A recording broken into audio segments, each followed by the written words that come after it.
நம்ம இதை பத்தி பார்க்க போறோம் அப்படின்னா, சற்று முன் திடீர் அறிவிப்பு. குஷியோ குஷி ரேஷன் அட்டை வைத்திருப்பவர்களுக்கு செம்ம வெளியான ஹாப்பி நியூஸ். இதை பத்தி தான் பார்க்க போறோம்.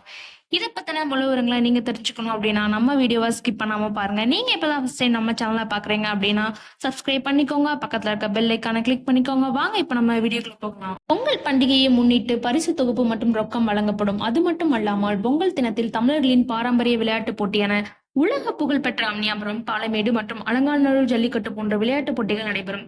இதனை காண பல்வேறு மாவட்டங்களில் இருந்து பொதுமக்கள் வருகை தருவார்.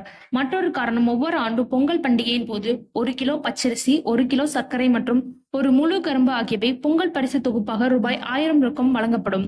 கடந்த முறை மத்திய மாநில அரசு ஊழியர்கள், வருமான வரி செலுத்துவோர், பொதுத்துறை நிறுவனங்களில் பணிபுரிவோர், சர்க்கரை அட்டைதாரர்கள், பொருளில்லா அட்டைதாரர்கள் தவிர்த்து ஏனைய குடும்பங்களுக்கு அட்டைதாரர்களுக்கு 1000 ரூபாய் ரேஷன் கடைகளில் ரொக்கமாக வழங்கப்பட்டது.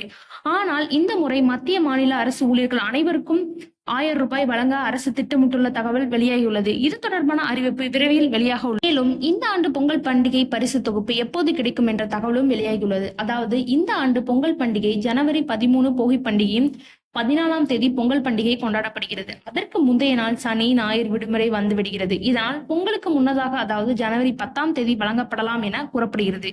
அது மட்டுமல்லாமல் மகளிர் உரிமை தொகை ஒவ்வொரு மாதமும் 15ஆம் தேதி அவரவர் வங்கி கணக்கில் வரவு வைக்கப்படுகிறது.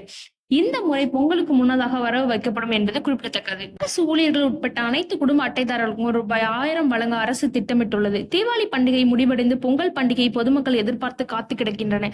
என்னவென்றால் இதற்கு 2 காரணங்கள் உள்ளது. முதல் காரணம், தமிழர் திருநாளாம் பொங்கல் பண்டிகைக்கு பல்வேறு ஊர்களில் இருந்து சொந்த பந்தங்களுடன் சொந்த ஊருக்கு வந்து ஆட்டம் பார்த்ததுடன் வெகு விமர்சையாக கொண்டாடப்பட்டு வருவது வழக்கமாக உள்ளது. இந்த மாதிரி நியூஸை நீங்க உடனுக்குடன் தெரிஞ்சுக்கணும். இதுக்கப்புறம் டோக்கன் பத்தி அப்டேட் தெரிஞ்சுக்கணும் அப்படின்னா நீங்க நம்மளோட சேனலை சப்ஸ்கிரைப் பண்ணுங்க. தேங்க்ஸ் ஃபார் வாட்சிங் திஸ் வீடியோ.